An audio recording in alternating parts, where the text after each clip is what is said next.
Welcome back to Bonded Sister Edition. We're so excited to be back with you guys. We can't wait to bond with you. Also, I'm thinking Vanessa opens up with a little riff. Come on. Really? Let's hear it. Oh my gosh. Go. I'm so shy, but if you insist, no. Bonded, yeah. That's Wow. the soul we need for this That's episode. it. We need an opening song. I think really that do. would really next should level. work I'll work on that. We are so excited to have you back for a very fun episode. Today we will be talking about 7 healthy habits for true happiness. These we feel are the most important and core to our day-to-day life that help us stay positive. It really impacts our mood and centers us. And hopefully this could help you with any maybe of the daily struggles you're facing, because I definitely feel it helps me in my life. And they're small choices we can make every single day to just foster joy and happiness in our lives. Yes, and I think it's important to note that oftentimes making those daily choices requires some discipline, maybe even sacrifice, and definitely takes some effort on our part. But as we are striving to incorporate these things, even little baby changes in some of these areas, we really feel that those baby steps end up making such a big impact over the course of your day and throughout your life. And I will say, I've made a lot of changes recently in my own life. I've seen such a difference happen just in implementing some of the habits we'll talk about today. Okay, so before we charge down this list, something less proactive but more of a housekeeping item is to sort through your life and identify anything that is toxic. So is there a thing or a habit you have or a person or a place you go? It could really be anything that's just weighing you down and not bringing out the best in you. If something is coming to mind, and just reevaluate. It's not always that person or thing, but maybe you're just not ready, or you need some growing, and we need to take responsibility, and maybe I'm not ready for that relationship, or maybe I need to grow on my own. I need to work on myself, and this thing is inhibiting that growth in me. After we rid the toxic, we can get started on healthy habit number 1. Yeah, so healthy habit number 1 is prayer. And for me, this healthy habit is so important. And when I developed a deeper relationship with God and set aside intentional time to be with God, to talk to God, to listen to God, it changed my life and my heart, because I realized that He is the one who ultimately fulfills me. My goal is to every single day spend about 30 minutes in prayer before I start my day. And it fills me with such a sense of peace and love and joy. And as I pour into my relationship with God, He is pouring out all of this grace into me, it has really just been a source of the most tremendous growth in my life. And by placing myself in God's presence and entrusting myself to His care, it really just changes my day and uplifts my mind. And true confession, we've spent a few late nights editing over the last couple of weeks since we started doing this podcast. And there was one morning I couldn't get up early enough to spend that intentional time with prayer before starting my day. And when I don't take that time to pour into the most meaningful relationship that I have, I see the negative effects, in my day from not starting out that way. And for me personally, I'm a morning person. So for other people, this might look different if they have more energy to do prayer at night or in the afternoon. That might look different for you, but for me, by the time the day is over for me, I'm just shot and it's not going to happen, that intentional time. I can't emphasize enough that prayer really moves mountains. Even when we can't see it or feel it, God is working in our hearts and in our lives as we submit to Him in prayer. So this is just a life-changing, important habit for me, and I've seen such an increase in my joy and happiness from pouring into this. Yeah, I love that. And Vanessa, I'm sure you have thoughts on this, but I just wanted to mention too that intentional time and reflection each day is so important. And listen, if you're just getting started, set small incremental goals and build on that. But for me, my prayer life looks just a little different than Christina's. I'm trying to read the Bible currently cover to cover. And so I have the Bible app, and what I do when I get in bed at night, whether it's 8 p.m. or 11 p.m., I get in bed and I read one chapter a night. And honestly, one chapter chapter takes anywhere from 2 to 5 minutes. 2 to 5 minutes. So if you're trying to just start with small goals, that's a great small goal to have. Another thing, this is prayer and a little bit of reflection, is just when you're going to bed at night and your head hits the pillow, it takes 2 minutes. What did I like about my day? What did I not like about my day? Taking an inventory of that and being okay, tomorrow is just another day to try to do things differently. Yeah, I would say for me, it's important to obviously talk to God and bring whatever has been on your heart to God. However, I think it's just as important to be quiet then.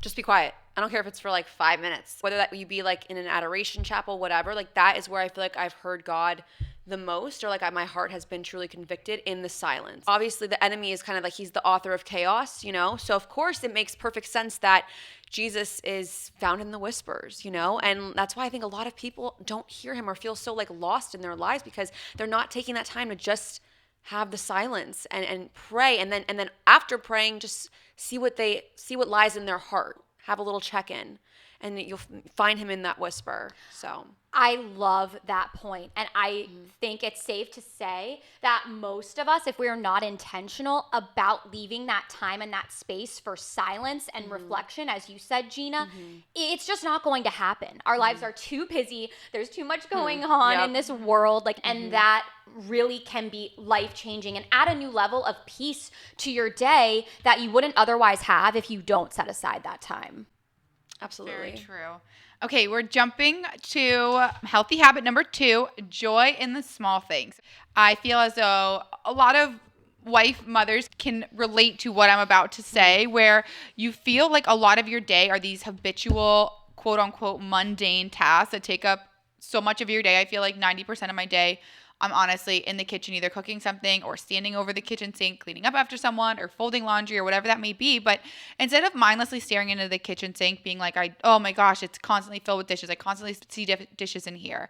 And though I do feel that way sometimes, in those moments I'll be okay, I'm offering this small chore and task that I'm doing back to God, because ultimately he gave me these beautiful responsibilities that I have, where it's thank God I even have this sink. Thank God I get to wash this dish. I have 2 hands. Thank God that I have this home that I'm safe in and I'm sheltered in. So I think this can be joy in the small things, but also your perspective, and really just offering all those small things back up to God and thanking him for those things as responsibilities in your life.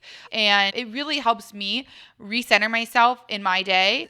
The best part about this is I can thank God for entrusting me with all of these things.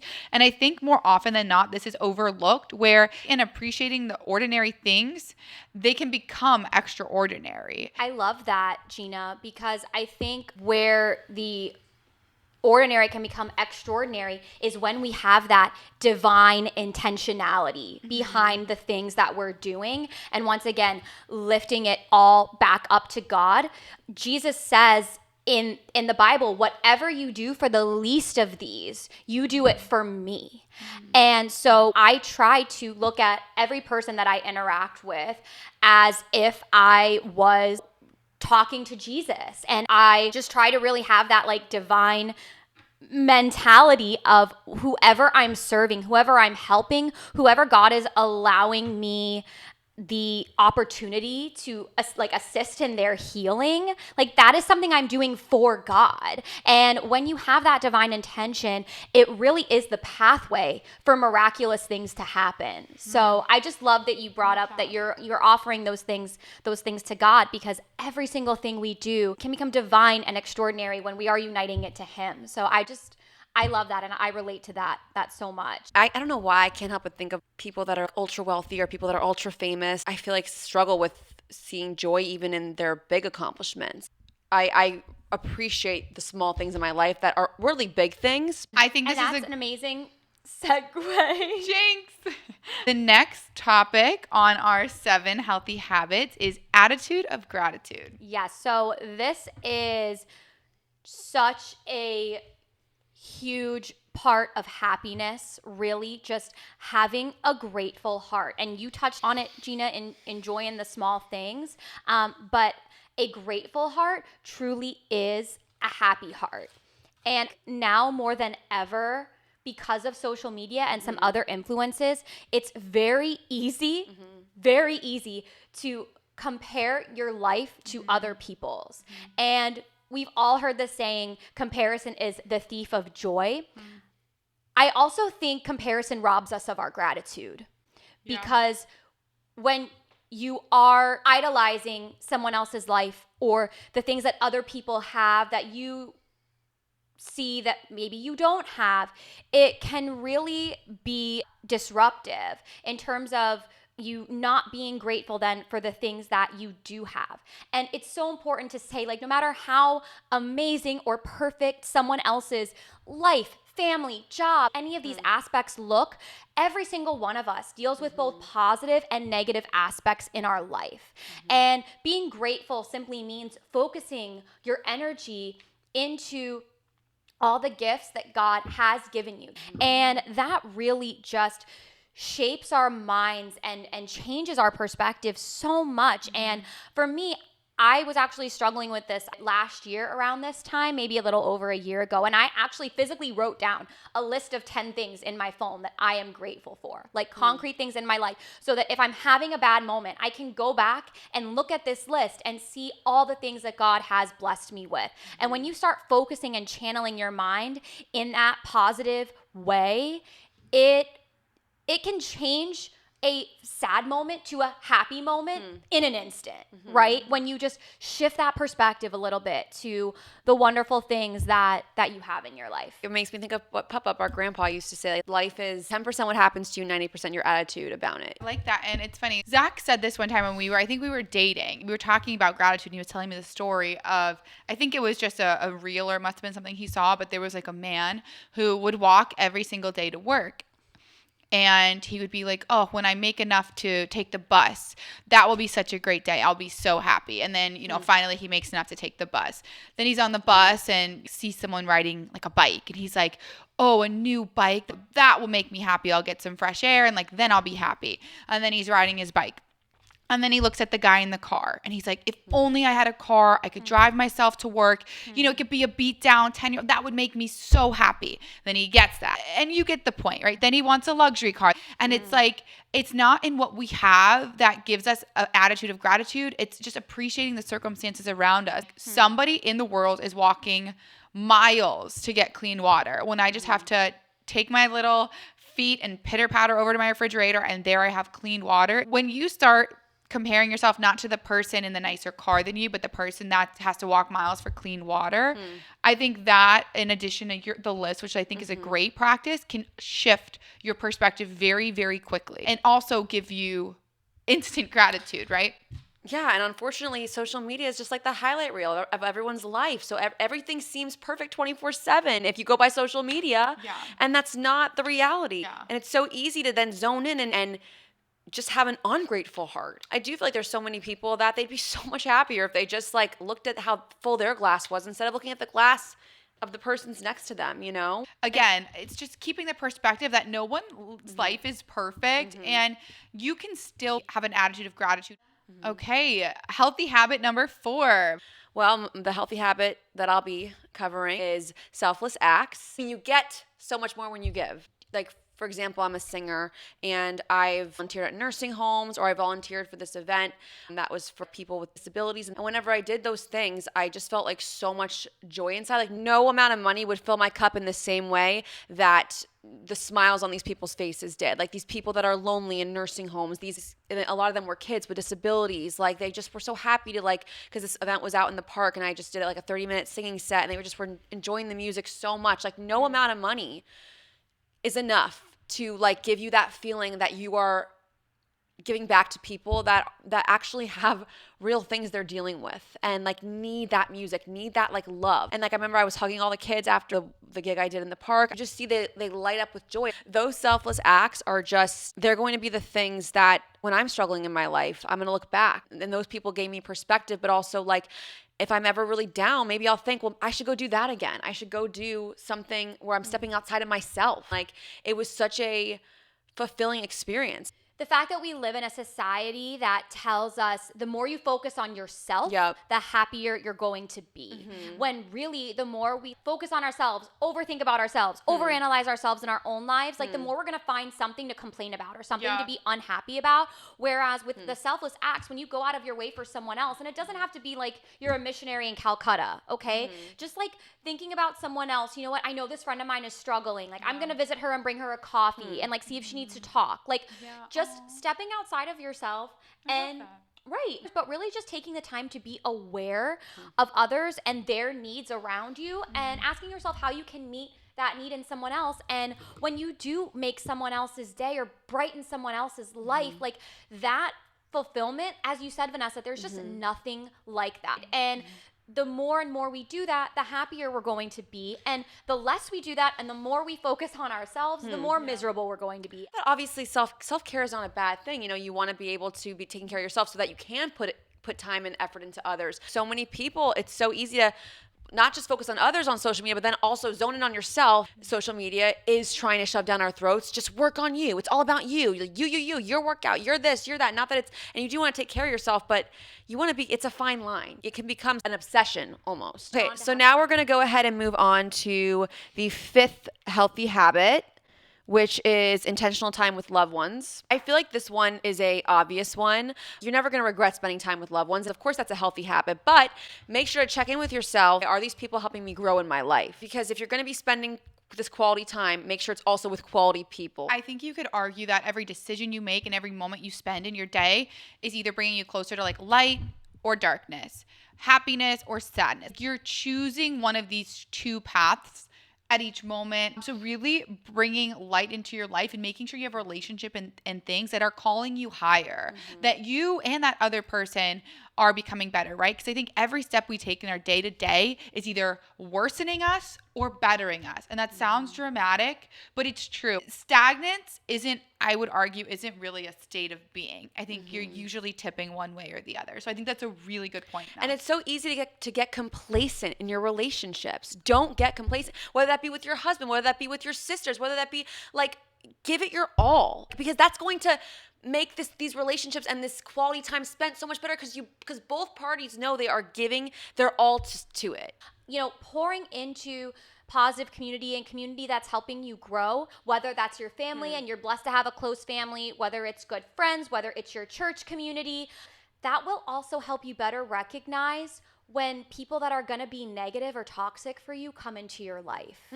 You are going to be better able to spot, let's say, someone who comes into your life that's not very healthy for you, or someone who brings negativity, or someone who's even toxic. You will be able to recognize that because you have a good, genuine network of people around you. And I also want to say one more thing about this point, because I actually had a very interesting week where I did like extra social activities that I normally would not have done, but I was invited to like 2 different events to go to. And even though I was kind of running on empty, I was like, you know what? No, like I want to be with this positive community and I want to spend time with them. I was so happy after I did it. And I think living in an age of social media as well, we can kind of be led to the false belief that scrolling is socializing, as opposed to being in that real life connection, a group of people going to dinner or studying the Bible together. There's really nothing that's going to fill your cup like those genuine connections. Yeah. What's ironic is we're actually isolated in our connecting. Isn't that ironic? Exactly. We're actually isolated, Like but we're so connected. Even the name social media is like kind of misleading. We're not very social on social media. It's like hitting the like button is not being social. All right. So the 6th habit routine. for true happiness is healthy routines, and I even want to call it morning routines. I'm a big morning routine girl. She yells at me. And yes, because the morning routine so sets up your day. And honestly, I'm going to say I'm like 90% good at this, but as everyone, it's like a struggle, right? Like it's not, I feel like you see people on social media, they're like, my 5 a.m. morning routine. And you're just like, wow, they ran 10 miles, they juiced, and that's amazing. Like, you know, they picked fresh fruit from their crop outside and they juiced it. And like, it's like, whoa, that's incredible. But like, let's just start with what's attainable, okay? I think what's attainable and what makes me feel so better, and that looks different for everyone, but just getting up a little extra early and accomplishing 4 things in 1 hour, let's say. What that looks like for me, and everyone is so different, but for me, I have my big like tumbler at my bedside. So the second my alarm goes off, I am like chugging my water. It is game changing to chug water basically before your eyes are open. It is amazing. But then Yes, I'm with you. Water is my caffeine. water's Morning life. water. Water's life. Hashtag water's life. But yeah, getting up, drinking your water. We have like a little gym where I will get on the treadmill and walk. And we have a TV. So I have the privilege of like listening to a podcast or doing my audio prayers or listening to an uplifting, video or a parenting video, whatever it may be, to just better my skill set. That already, it's like been 30 minutes down. You feel so accomplished and you've given your body water, you've given your body movement. And then typically when Blakely wakes up, we'll move a little bit more. Zach will get back from his morning run and we'll get Blakely and we'll go outside and we'll go on a 10-minute walk. Sometimes it's just 10 minutes, you guys. It's totally achievable. And the sun on your skin, like the sun, Christina, I'm sure you can like validate this, but the sun literally triggers so much in your body, like turns it on. For example, your metabolism, which I know that's been scientifically proven that sunlight activates your metabolism.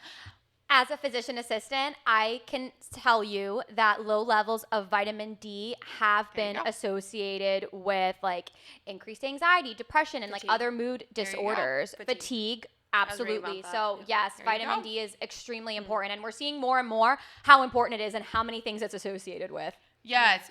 So just simple little things like that, making a breakfast that will nourish you, saying your prayers, moving your body, like any small effort you can make towards this, it's going to really set your day up. Number one, you're going to feel so accomplished. But number two, it's giving you time to like reset before you go to your job where you're pouring into people or where you're pouring into your family and taking care of them. Or it really just like grounds you in a state of, okay, I'm calm. I've had a good start to my day. I've had some me time.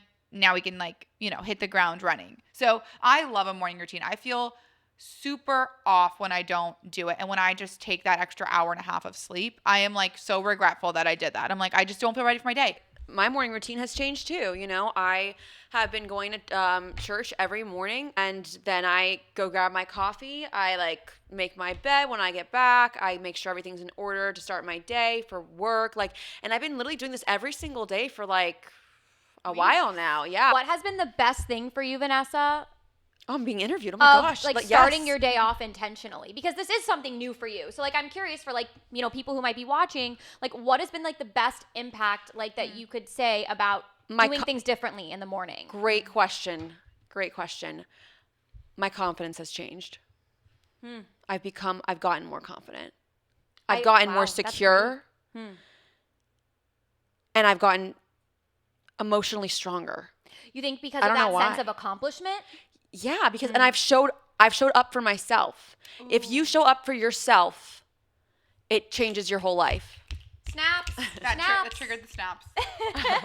Yeah, you show up for yourself, it changes your whole life. And it just makes you stronger in yourself, that you're going to be able to walk away from things that aren't right for you, or from people that aren't right from you, or because you are so passionate about your routines and healthy things you've been implementing in your life that you're going to, because it means so much to you and because you put in the work, you are not just going to sit idly by and let anything come in between you and that work you've put in for yourself. Yes, and so that's that sense of empowerment. Oh, wow, so good. So good. Good question, Sissy. Yeah, that was a really good question. I got my juices flowing.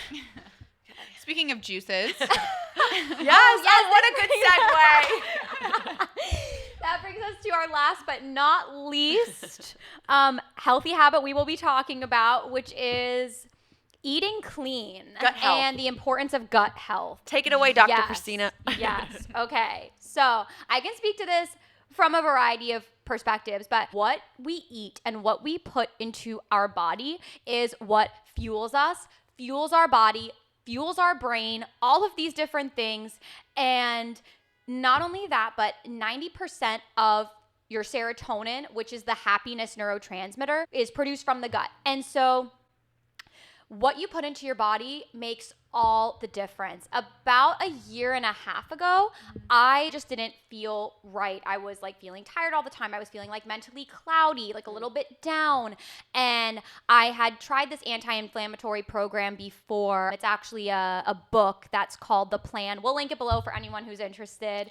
But I followed this nutritional guideline like 90% of the time. I leave some room for fun foods and just treating myself once in a while.